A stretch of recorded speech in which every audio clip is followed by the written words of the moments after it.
to the Human Tech Podcast, a podcast about the intersection between humans and technology. My name is Guthrie. I'm here with Susan. Hi, Susan. Hey, Guthrie. And do you want to run the introductions today? We have two really special guests today. We have Stephen Anderson. Stephen is a trainer, facilitator, and founder of the Mighty Minds Club. So we're going to definitely have to talk about that. And then Karl Fast. Karl is Director of Information Architecture at Normative Software Innovation.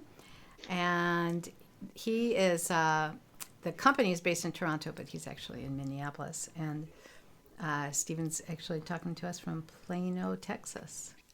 So, welcome, guys. We are so happy to have you on. Great to be here. Thanks for inviting us. Now, Karl and Stephen wrote a book, and we're going to talk about it extensively because I have a lot to say about it. So I do. And it's called Figure It Out, Getting from Information to Understanding. And this is a Rosenfeld Media publication. And this came out like really recently, right? When did this come out, guys?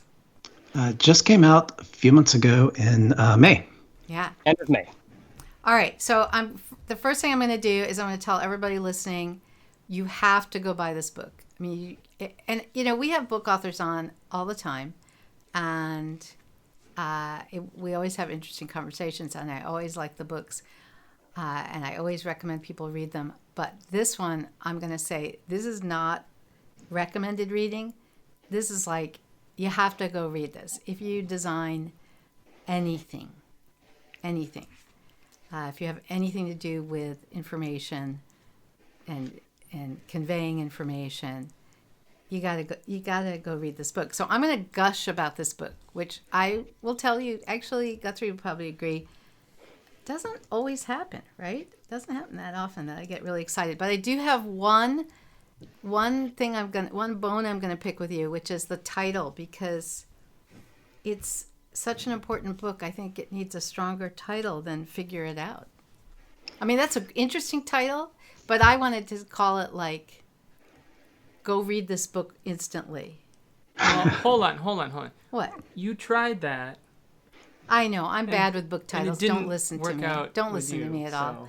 But anyway, it's, wow. The book is really amazing, and I have lots of questions and lots of things I want to ask you about. I guess let's start, though, by just mentioning with the book that I'll mention it's really well written. It's easy to understand, which it better be, since the subtitle is about getting from information to understanding.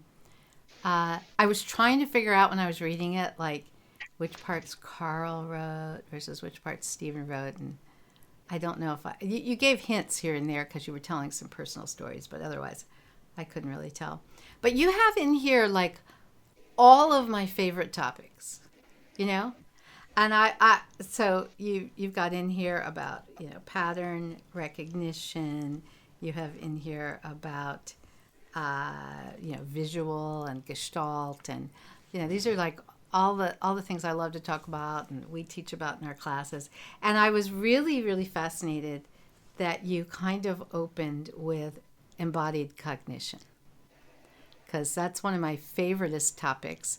And the fact that you put that so early in the book, I found really fascinating. So can we start there? Can you guys can somebody talk? Because I don't know if that everybody listening really knows what embodied cognition is. Some people probably do and some people don't. So could you talk a little bit about embodied cognition and about why you put it early in the book and why you think it's so important to understand if what you're trying to do is get people to be able to understand the information you're providing them with? Yeah, just a brief comment before we unpack that, and then I'll let Karl unpack the embodied cognition bits, but that originally wasn't in the beginning of the book. In fact, we had a structure where we were kind of starting with things that were more familiar territory, and unfolding or revealing additional information as the book went on. And there was this point about halfway through where we'd say, okay, remember all that stuff we said about the brain in the beginning?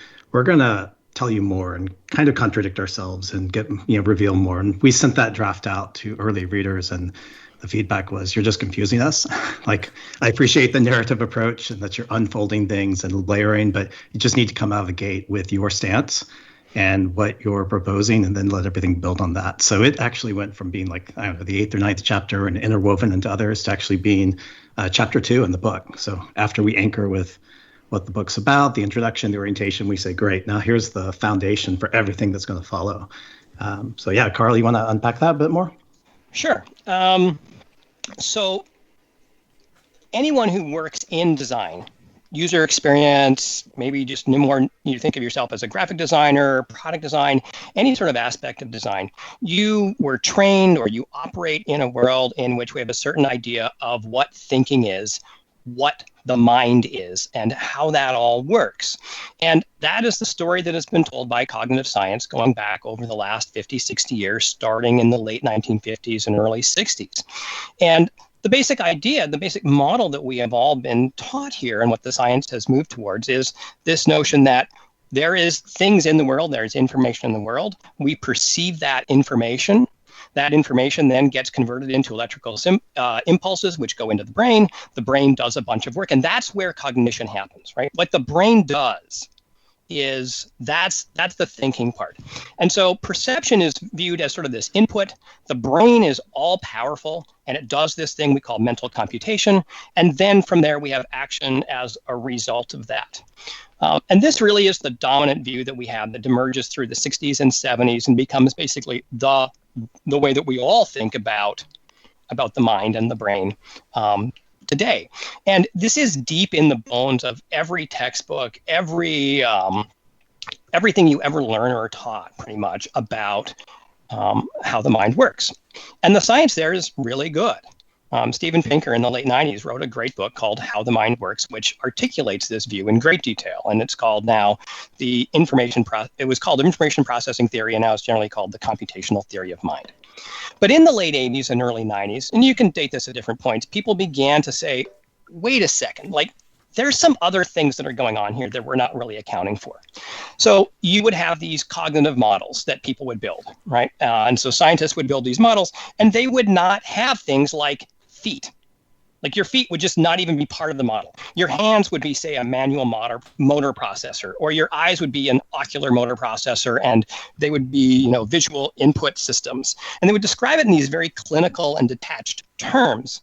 And everything was built around this idea of input, mental computation, and then output. But there were studies that were sort of pushing people in different directions and saying, well, there's other aspects and things that are going on. And some of this research goes back a long, long ways.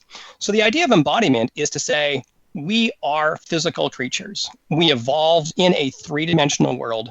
We move around the world. We have hands. We gesture with our hands. We manipulate things. We speak.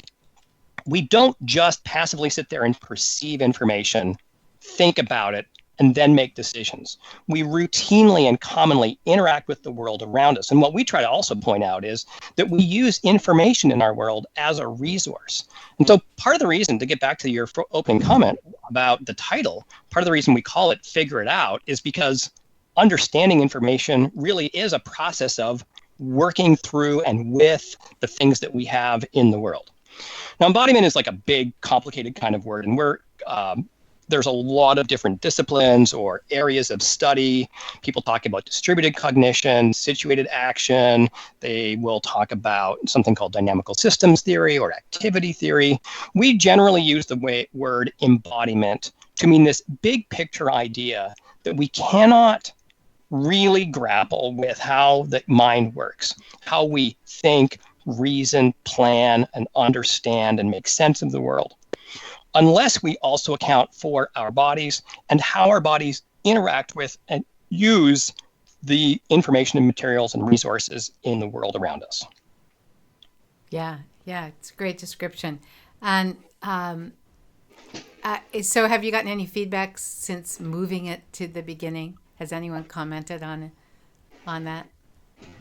Oh, night and day difference. Like it was, I think before we had a lot of really good thoughts loosely threaded, but I think again, that was sent to early readers. There were about 8 or 9 readers we sent it to. And after we restructured, which itself was an interesting understanding problem. After we restructured, it was so much clearer and things fell into place. And the structure you see today, it didn't come naturally. It was a lot of hard work over many years and many rewrites and mostly at the structural level. But moving that chapter to the beginning definitely cleared a lot of things. And like I said, set the foundation for everything that followed. And speaking of everything that followed, for those who have not read the book. Okay, yeah, I just jumped right in. We've all read the book, so sorry. I was excited. You were slaloming down the mountain. Yeah, go ahead. Yes, Guthrie.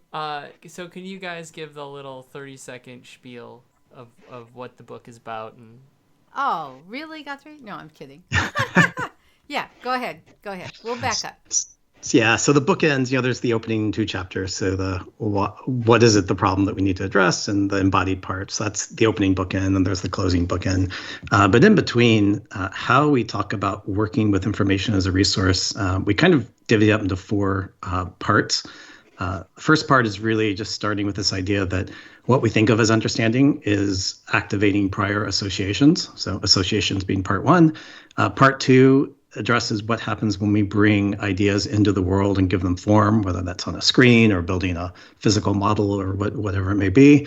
Part 3 then is really about, it's not just bringing those ideas into the world and looking at them, but it's also interacting with them. So interacting with things is a way of making sense of the world, making sense of things. And then finally, the 4th chapter, and maybe a better way to talk, a 4th part, maybe a better way to talk about it instead of 4 parts is 3 + 1, because the final one is really about the coordination of those prior things, that they never really stand alone, even though we've talked about them that way, that it's always a coordination of associations, representations, and external representations and interactions. So coordination is the final part that rounds it out, and then the bookend that brings the book to a close. Guthrie, is that better? Yes. So one, I do want to mention. I mean, you've got a lot of scientific advanced ideas in here. However, it really is very well written and written in a way that it's interesting, because I think if you know about a lot of these different topics, it's still great to have them all in one place, and you give some great examples, and so it's still a wonderful book. But if you don't know about some of these topics, it's not overwhelming. It's very easy to read, and the examples I think are really important. And you guys even have some interesting, personal stories. So if you don't mind, there's a story at the very beginning about the diabetes refrigerator chart. Oh, yeah. Would you talk a little bit about that? Because I thought that was such a great introduction as to, I'm not going to say a common issue, but, a very important issue, not necessarily, the most difficult situation, right? I mean, it's often that people have health issues, and there's they need a set of guidelines to follow. But I thought it was a great example. So talk a little bit about that. Yeah. So my oldest son, when he was 4, he was diagnosed with type 1 diabetes, or juvenile diabetes, as it used to be called. And we have, fortunately, here in the Dallas area, we have a really great hospital. It's one of the best in the nation for endocrinology, issues.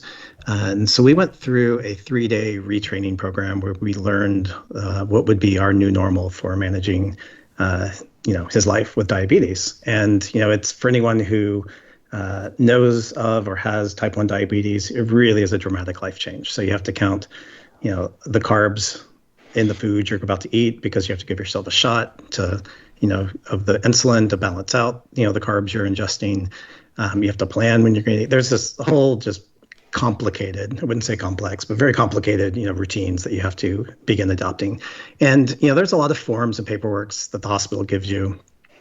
mostly of a legal nature. But there was one form in particular, which is the thing you're supposed to pin to your refrigerator wall or put on your refrigerator and refer to help you figure out what to do at what time, because everything's scheduled, measured out, and what proportions and all that. And the form is, as you would imagine, is absolutely broken. And my wife, who knows my penchant for making sense of things visually, graphically, after the 30-minute training on this form, right? She looked at me and said, "This form is broken. You've got to fix it, Stephen." And so in the opening chapter, I show the before version and the after version. And there's kind of 2 reasons we include that. One is we needed to open the book with just an example of these everyday understanding problems, because oftentimes we don't see things we're confused by as problems. We just accept it and go on and say, well, that's how things are. So terms of service and legal agreements are meant to be confusing. And who would imagine a parking street sign could be, clearer to understand, right? That's just the way the world is. And we wanted to challenge that idea and say, no. We don't have to accept these problems of understanding as such. Like, these are things that can be fixed. So that was the first reason. The second was wanted to start with, kind of saying this is something anyone can do. You don't have to be a graphic designer or trained in a particular skill to fix a lot of these problems, or at least call them out. And so with the chart, it was really, it was some light information design and restructuring of things and saying, okay, there's some columns here. There's time as a way of sequencing these things. And, frankly, if you can organize your closet, organize your kitchen pantry, then you could probably redesign this form in the way we did. And I even call out, at the end, I didn't make it, look great. I didn't make the icons consistent or think about the color correction, right? I just made it functional. And we wanted to encourage everyone right from the get-go that, yes, there are these problems out there. And yes, you can be empowered to fix them, or at least know how to go about fixing these. Yeah, I thought it was great. I thought it was a really good, concrete example about, not just the issues with the topic, but some ideas about how to go about solving it. And it made one very curious about, okay, yeah, let's show me how to do that,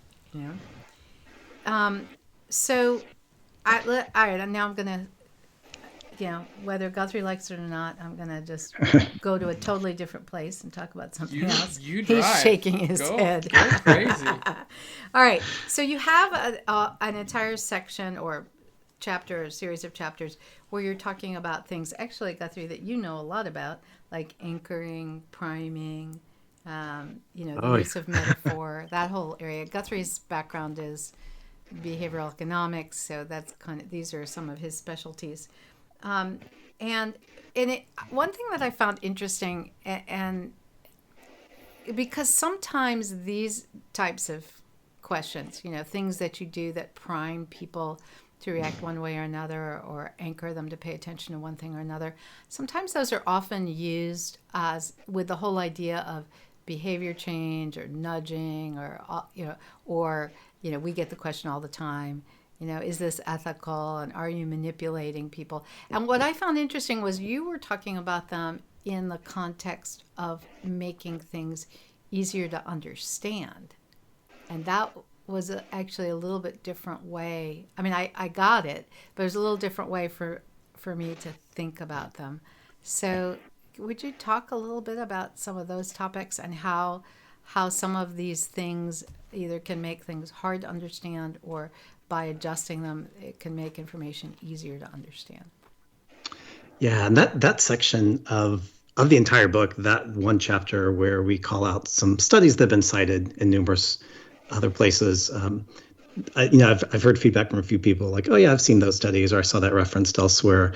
But the reason we included that is the broader section is about associations. And as I read a lot of those, behavioral economics studies and looked at this, I saw it through a different lens of the reason these are working is because it's activating prior associations in the brain. And I even call out there were more than a few studies where they've had trouble replicating them and such. And so we called that out in the book and said, hey, like take the spirit of these in the way it's meant, which is we think, or we would argue, the reason these things work, or there's a correlation, is because of prior associations being activated. And so there's studies, they're kind of shaky, like the, oh gosh, I may have one of you retell the story, but the one where they prime people to think about words associated with being with the elderly, and then they ask people to go get, unbeknownst to them, this is still part of the study. They asked them to deliver some papers down the hallway. Yeah, that's like a John Barg, isn't it? Wasn't that? But that study had there's some. I thought issues. There's some questionable issues around that.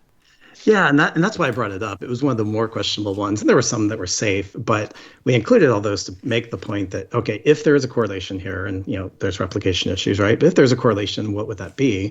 And it's the idea that we're activating these ideas and in our neural pattern recognition thing, the brain, and maybe that would affect then how we walk down the hallway. And that may be again, issues with replicability, but you look at a constellation of these studies, and that to us was the common denominator, the thread that we saw along these studies, is they're activating these prior associations. And I don't know if you recall, my first book was Seductive Interaction Design, where I talk about, I think we were both part of New Writers, BeachBit Press. This is 10 years ago. Back in the day. Back in the day. But, I talked a lot about applying these ideas to create better experiences. And I think fast forward a few years later, and I was being hired to help increase, growth or hacking or these other things. And I was like, wait a second, this isn't why I wrote the book. I wrote the book so we can make more human experiences. And in that book, I actually called out the word seduction. And that, if you go back to the root word, one of the translations is to guide or lead along.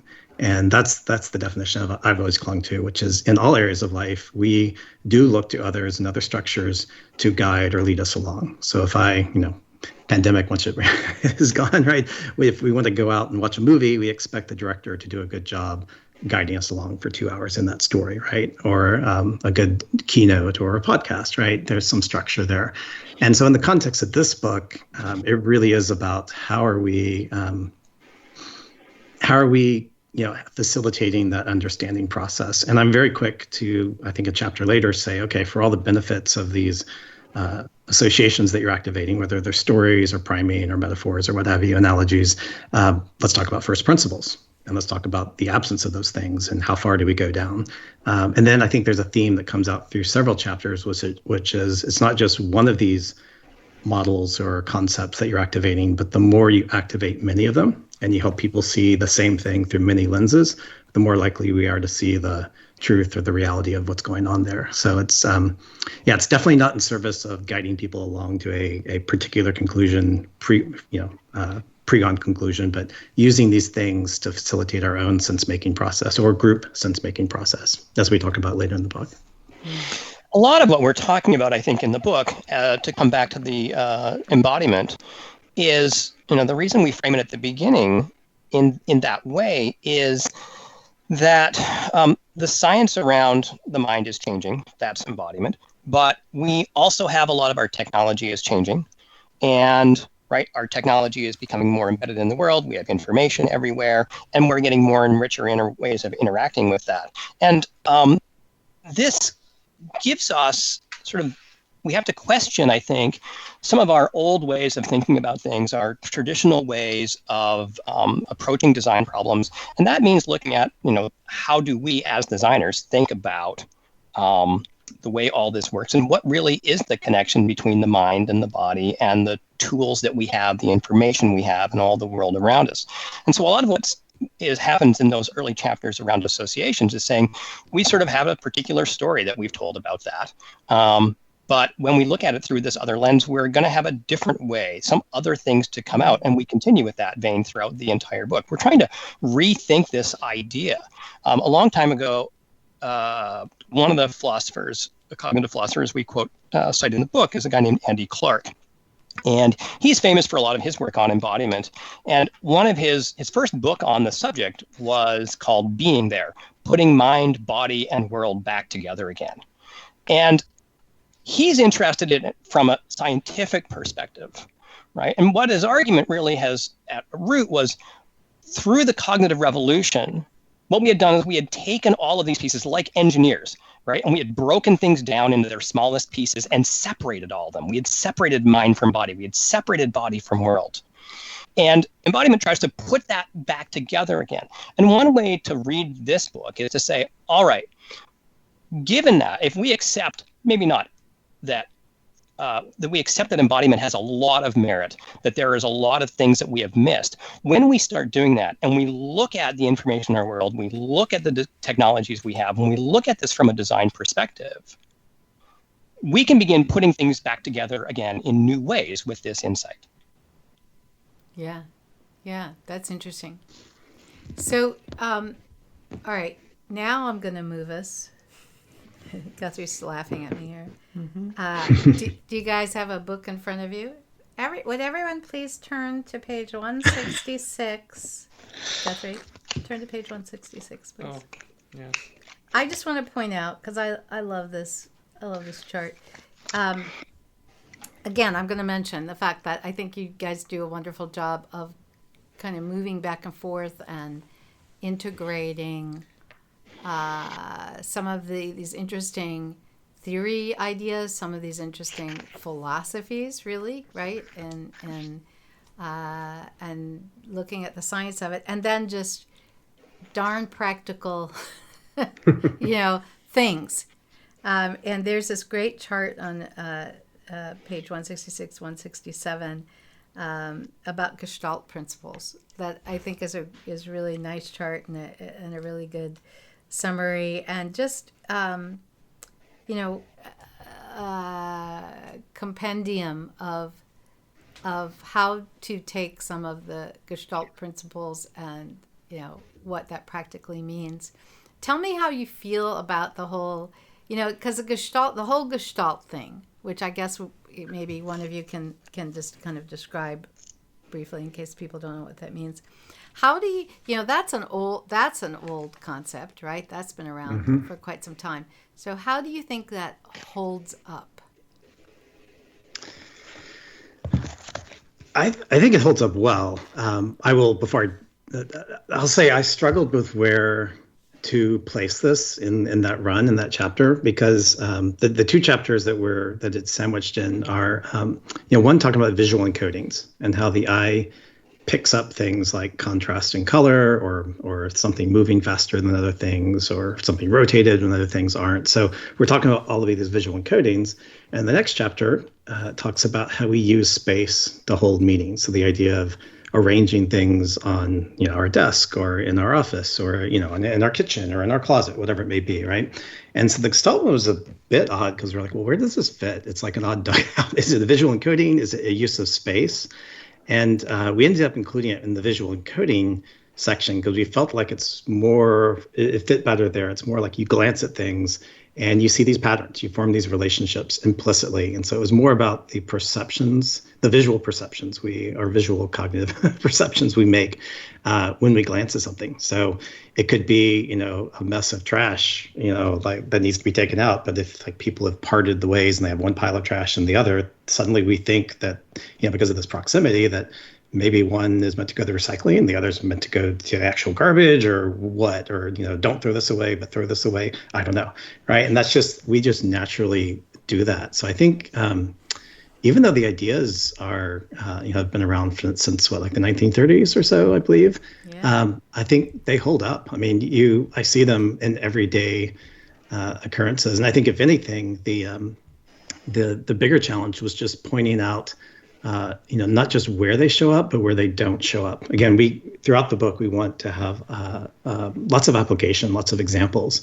And so I think one of the examples we include there was, if you go into a hotel, the toiletries that are provided in these hotels, they're never just left on the bathroom counter. They're always sitting on a glass rectangle or a wooden box or something. And that's the form of enclosure that helps us understand this is a set, and it's perceived as less. And so you see these things show up. And so I think to flip that script and say, okay, well, when does that not show up and what kind of problems does it cause? And I think I listed one of my perpetual frustrations, which is I'll be on a site, that has like, the top 10 movies from 2019 that you should see, right? And I'll be halfway down the page and I'm looking at, the image and then the title of the movie and the short blurb and image. And I'm like, wait a second, does that image go with the title below, or is this image following the title above? And, it's such because of CMSs and systems we use, everything's kind of treated equal, and you honestly can't make sense of that other than if it's a period film, and you can make some associations. And all they had to do there was add a little bit of space or padding between the different sets of things, so you could see, oh yeah, this photo goes with the headline above it, right, not the one below, because there's extra space. And so that's a case where like we're not attending to these Gestalt principles, and drives me nuts. So I think flipping the script and saying, where do we not do this and why? And it's such a simple solution would be so helpful. Yeah.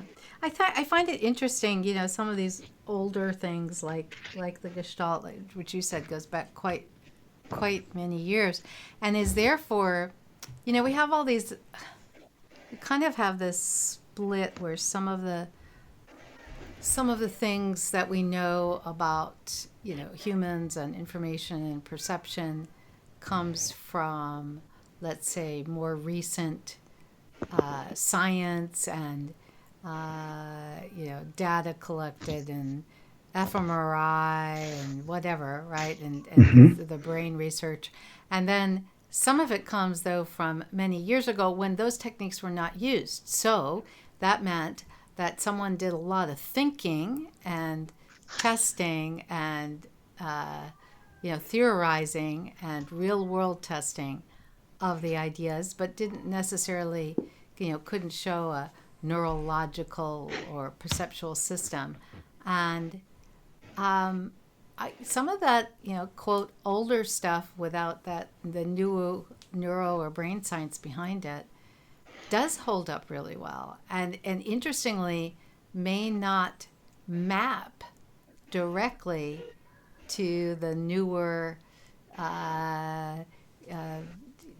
put into small boxes research, which I think is kind of part of your point in writing the book, which is if you just take everything apart and look at these small pieces and look at it as, this is what's happening in this part of the brain, and this is what's happening in this part of the eye, you're missing that integration of different parts of your mind and your body and the information.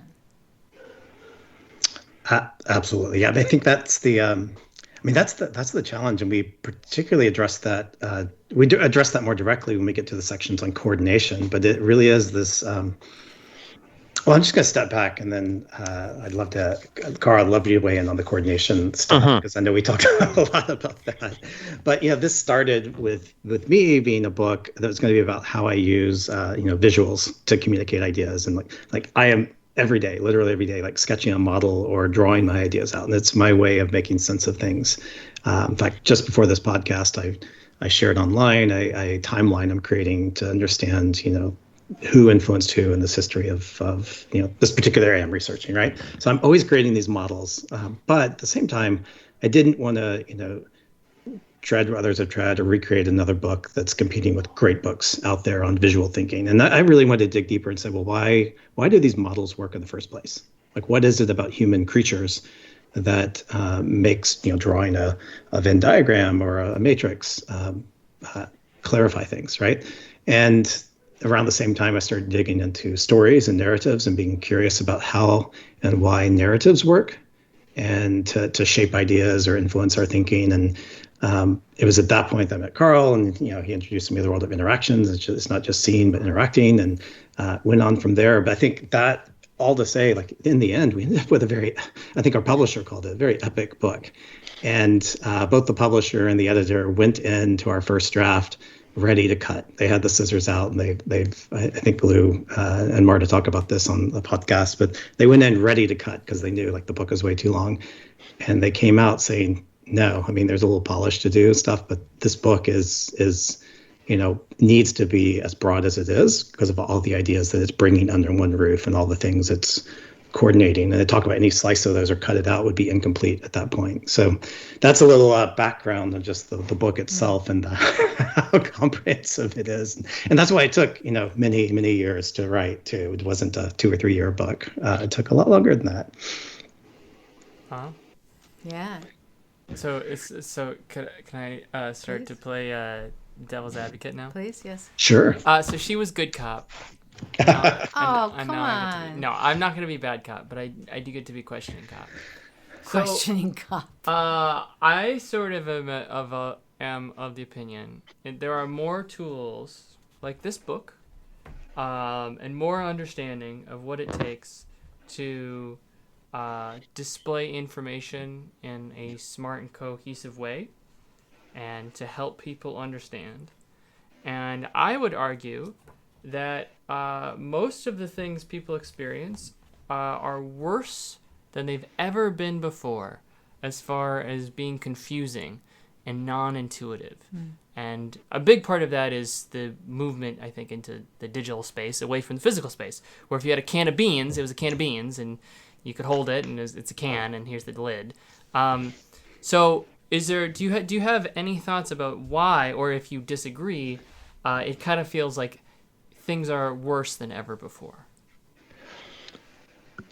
There's a lot going on in that question. Yeah. Right? Yeah. And that's not a question I think that we can answer. But I can say, I'd like to come back to one of the sort of the founding premises of the book. We talked about embodiment as one of the core opening sections of the book. But the other motivating force behind the book is that we have so much more information now. This is something that you can look through the whole arc of human civilization as one of the defining features about the story of civilization, to create more information. And what we have done in society again and again we have made it easier to create, to publish, to share, to distribute, to organize, to search, right? To do all of these different kinds of things with information. And over the last 20, 30, 40 years with the computer revolution and the internet, all of those things have gotten easier and cheaper, right? It's no longer like this kind of interview before would have required at least someone probably traveling. We would all travel to say like a radio station. Maybe we would have multiple radio stations in different places. Now we can sit there and we can do it on our computers in our homes, right? So we've lowered the cost around this again and again and again. And the result is we now live in a world that is just jam-packed with information. And that creates, I think, a lot of new challenges. We are expecting information to do so much more for us. And one of the problems we have is because we have all of this information and we have new tools, we have new expectations. If you think about artificial intelligence, for example, as an analogy here, for many years, people were like, oh, well, AI is just going to be around the corner. Like we're going to be at this point in like 5 years or 10 years. And it never really happened. And it felt like it never really happened. And it never really happened. And what kept happening, though, is that we have AI around us all the time. If we were using the definition of AI from, say, 30 years ago. But we kept moving the goalposts. And that's the same kind of thing that has happened to us now in terms of the amount of information we have and what we're trying to do with it. And I think that's where the embodiment piece also comes back into play. We were looking at this situation where we had so much and we were saying, well, the traditional idea of the computational theory of mind, that has taken us a long way. And it has done a lot in terms of helping us design interactive tools and technologies. But there are things in there are a lot of assumptions, and there is things that we have ignored or downplayed, right? Like I said earlier on, like our feet. The cognitive models didn't account for our feet, didn't account for how we would physically navigate through the world, which is kind of important for, say, smartphones, right? Or wearables. So there is a need, I feel, to rethink some of our basic principles, our concepts, and how we look at these problems. And so in one sense, I'm going to agree with you that, yeah, there is a way in which things are much worse. But they're also much worse because we're trying to do so much more. So I'm going to continue with Carl's saying, and I'll go back to your original premise, like things seem worse off. And so I'll say yes and. So let's start with the yes. One of the things that it didn't make it to the book, but it was, I think we included it in a workshop ages ago. One of the things we looked at was the evolution or the changes in the travel agency for booking travel over many decades. And what's interesting about that is when you dig into it and you go back to these printed booklets in, say, the 1920s or 1930s that were based on like train booklets, the information display there, the information design is in many ways better than most or a lot of what we have today in these printed booklets. And it's because you had people thinking about the arrangement of information for understanding. But these books were incredibly limited. You had to mail them out once a month. They couldn't scale to hold much information. There were a lot of drawbacks. And so you see somewhere along the way, you see the invention of these terminals and green screens and these systems where now the computation abilities are greatly increased, but the display is incredibly limited. So coming out of the 70s and 80s, you have these green screens that can only display 6 results at a time. Then you have to tap through and enter all these command line interfaces. So the interaction has become much more difficult at this point in history. The display of information is terrible. It's just these, these arcane symbols on the green screen, right? But then you fast forward and you get to the internet, and the visual display of this information gets much better for people who aren't trained. You get a GUI to interact with, which is an improvement over the arcane, command line interfaces, unless you're one of these power users who knows those things, and you can run circles around people who have the mouse with your command line interfaces on many types of bookings. And so now you see the shift in interaction. The visual displays are better, probably not as good as they were in the 1930s in these printed booklets. You roll it forward again and you get things like, I'm blanking on the name. You get Kayak for more of the computational abilities and filtering through things. So that's there's some very explicit interactive techniques that are used there based on some of the interaction patterns we might talk about. And then you get something like Hipmunk, which I think is a fantastic visual display of flights, like flight booking. And you get to see like things adjusted for time zones and layovers. You can see it on the grid. And finally, with something like Hipmunk, which is now, 7, 8 years old, you finally see something that comes close to what we had in the 1930s, right, with these printed booklets and printed pamphlets. So just assessing the history of a particular space and how it's evolved in terms of understanding was a fascinating project to see where have we taken 2 steps forward and 1 step back. And I think, with the democratization of things like desktop publishing, all these tools, now there's more information out there, but at the same time, how these tools are built and what they afford or what they constrain is sometimes that step backwards. And so that's my yes. I would agree. Like there's a lot more information out there. A lot of it is confusing, but I think the fact that there's a lot more is one of those steps forward, that we all have the tools and the voice and the platform to put more information into the world, which I think makes a book like ours all the more timely. Okay, so how do you work with that information so that you don't just push it out there, but people actually understand it? It is understandable, whether that's through seeing it or interacting with it or whatever it may be. So that's the yes part. And in the end, I would actually say there are some amazing things. Maybe they're not widely distributed yet, but some amazing things that we can't overlook. So I think is it RSA that does their animations of different TED Talks and other talks? Like that is an amazing way to consume a lot of information in like 9-10 minutes, right? With these people illustrating the talks as they go along. What we mentioned, Brett Victor and Nikki Case and some of the things they're doing at the end of the book. And we talk about, Brett Victor talks about why do we have spreadsheets different from word processing, different from data visualization? Why not a tool that integrates all 3 of those things where you can draw with data, right, and model it? And he built a prototype of this tool a few years ago. We don't have it yet because of human behavior and change, but you look at that, and I think anyone who would spend time listening to his presentation or reading about that tool he built would be like, why don't we have this? Why isn't it here yet? This would be a so much better way to work with information, right? This would be far preferable. You look at what Nikki Case is doing with explorable explanations, and Nikki takes these really complex ideas like the evolution of trust, and you can read the book or you can play with this 30-minute simulation where you experience the ideas and you experience like, am I going to trust this person or not? And statistically, what are the repercussions? We didn't have that capability 10, 20 years ago, right? This or maybe 20, 30 years ago. So that is a new way to interact with really complex ideas that we didn't have years ago. It's just not yet, I would put the qualifier in the word yet, not yet widely distributed. That's cool. I think I think a lot of what you said does make sense and does resonate with me.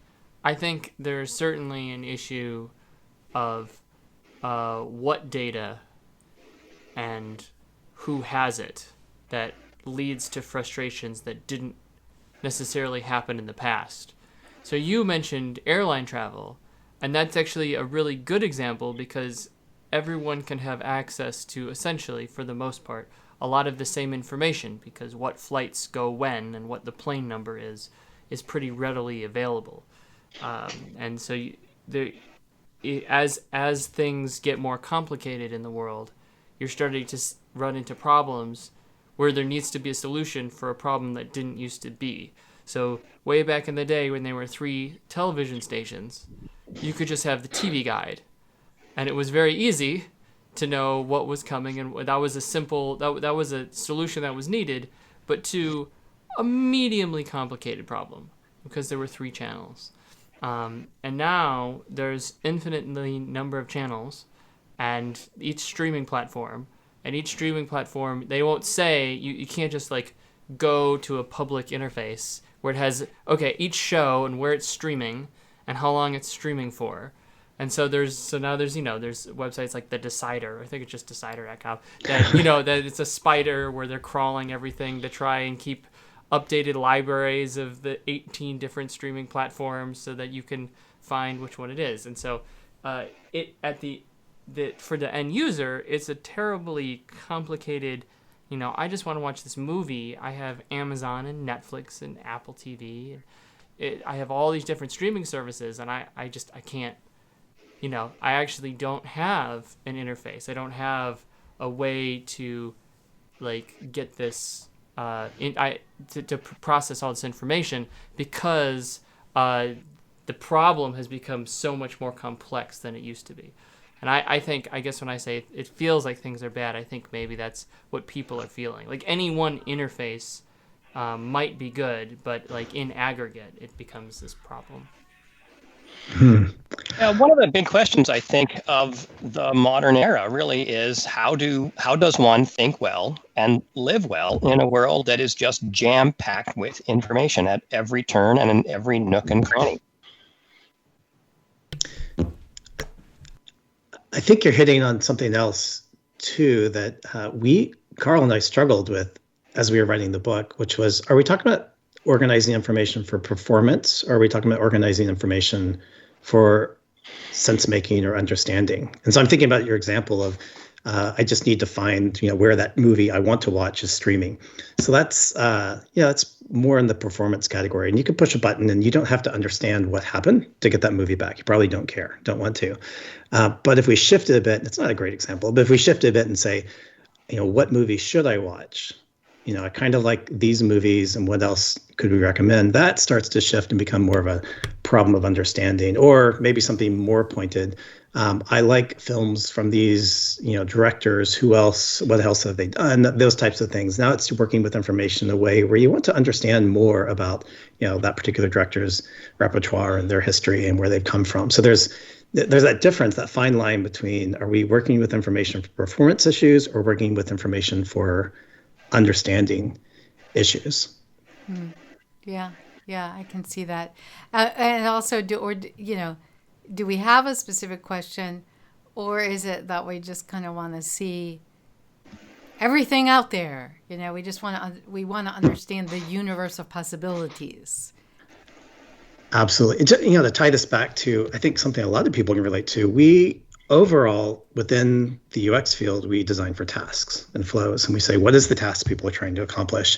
And we don't approach these tasks with, well, what is the thing that people who don't know are trying to understand?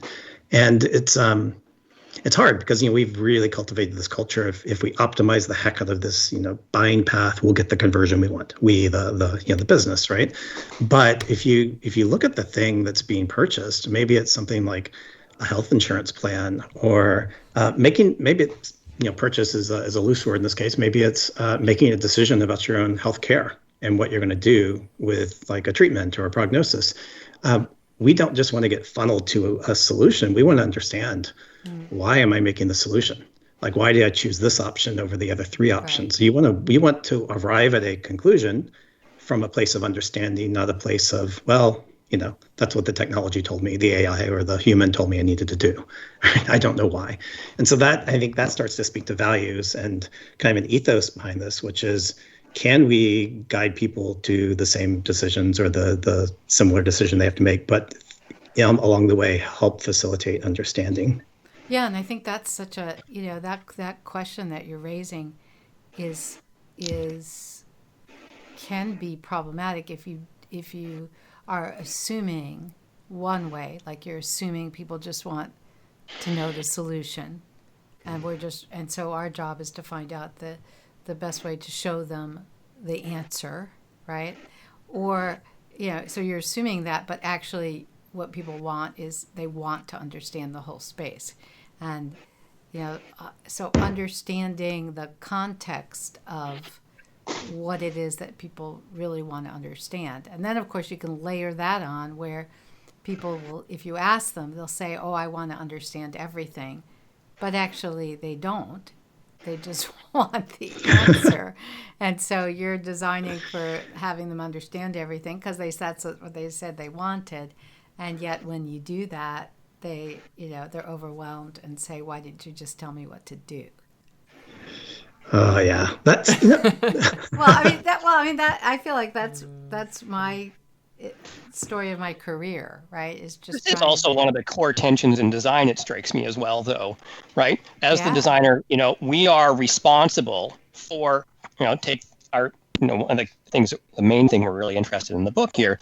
We have lots of information, and we want to make this information understandable. And so, but what we're trying to point out in the book a lot is that there is a balance that needs to be struck there between providing information in an understandable form, but also recognizing when and how and why the people on the other hand will need to make that understanding for themselves. You cannot, often cases, especially as we get with more information and more complex kinds of problems, people need to engage with this. That is where the understanding is really going to happen. And our job is not about providing the information and the understanding.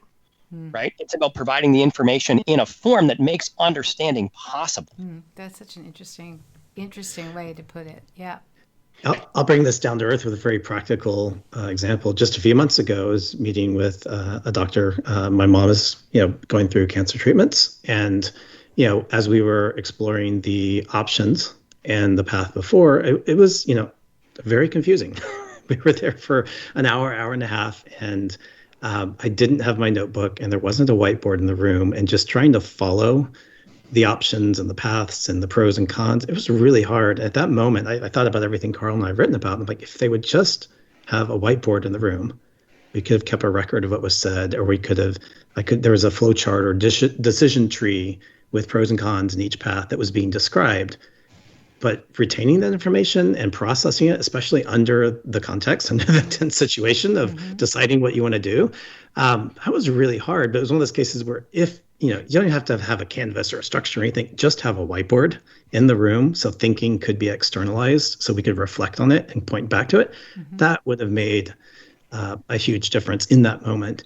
And then there are other micro things, like we talk a lot about framing and how we frame stuff. And, I saw it in action where they would say, there's a 5% chance this bad thing will happen. Right. And later on, the doctor would flip it. Well, there's a 95% chance that right. Everything's fine, right? And so I saw, I thought about our chapter on priming and associations and all that. And I'm like, aha, I see it in action, right? In here, in this room. And I see the effects of framing it in those different ways, and the fear it inspires or the confidence it inspires. And I don't know. I mean, these to me are...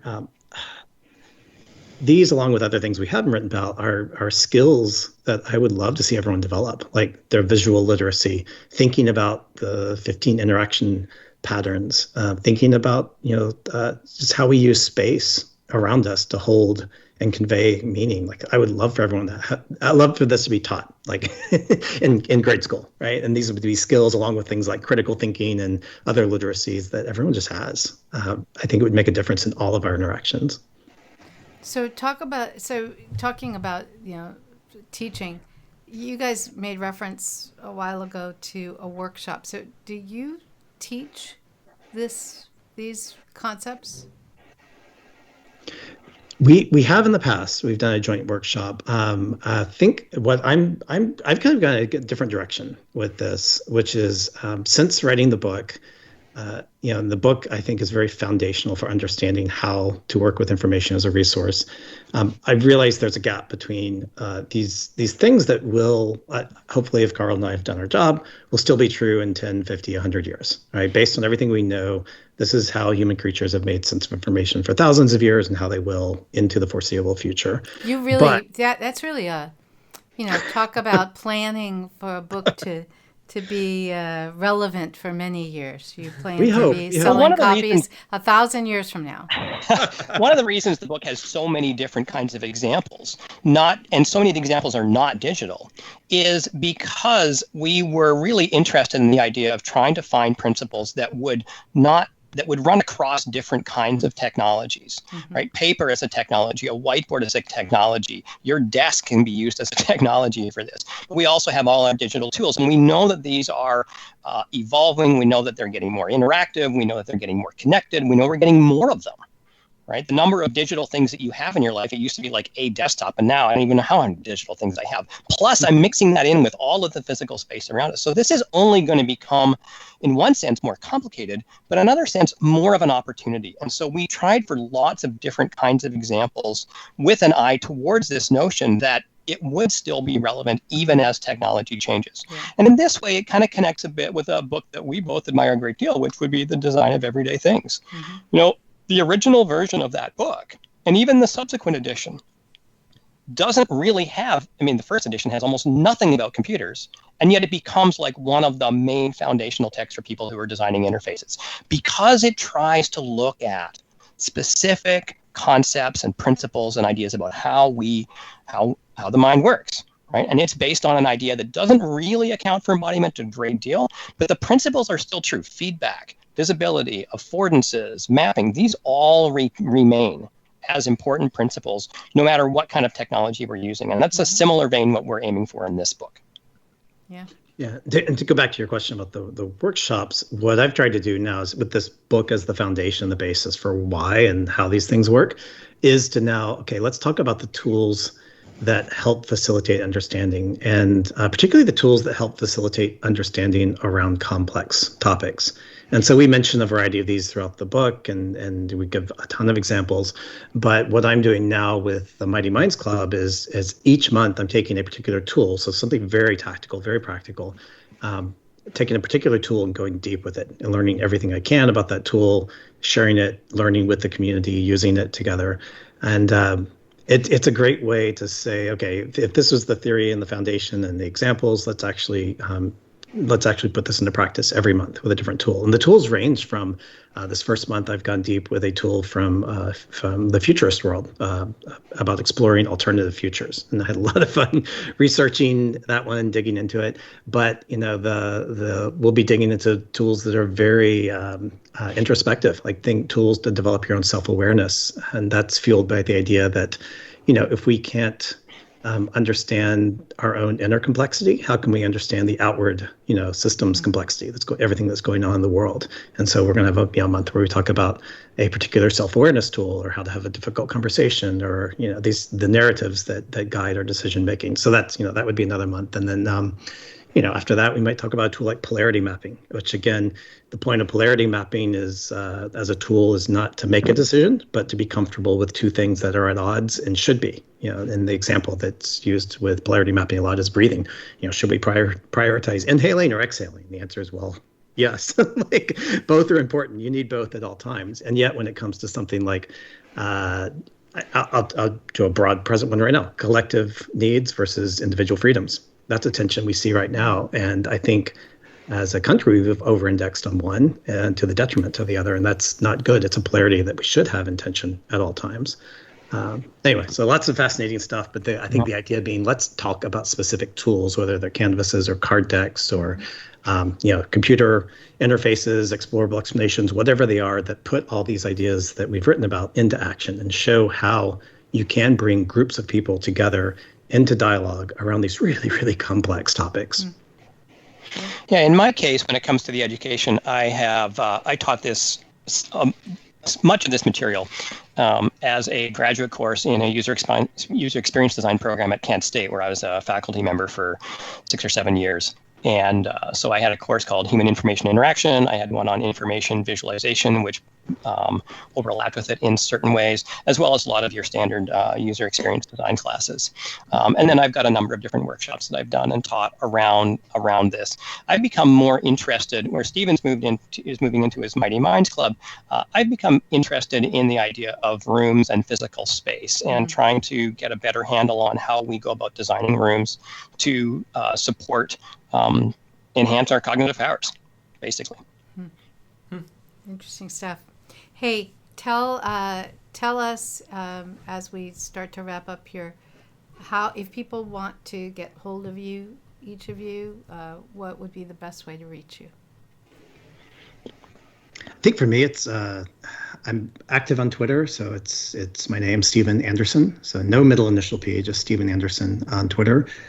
Or you can email me at steven@poetpainter.com. That's Steven with a PH in both of those cases. Yeah, and in my case, you can find me on Twitter as well, at Karl Fast. That's KarlFast. And I will respond to questions from there. We have very direct Twitter names, don't we? That's good. So just to remind everybody, the book is called Figure It Out, which, okay, it's a good name. I'll stop complaining about the name. It's a really great book. I think everyone who does information and UX design and any kind of design really needs to read this book. And guys, I want to thank you so much for coming on the podcast. This has been a really interesting, for me, it was an interesting conversation. I hope our listeners like it. Guthrie, anything we need to say to our listening audience here? I hope everyone is being safe and doing well. Okay, that sounds good. All right, thanks, Karl. Thanks, Steven. Thank you. Thank you for having us. It was a pleasure.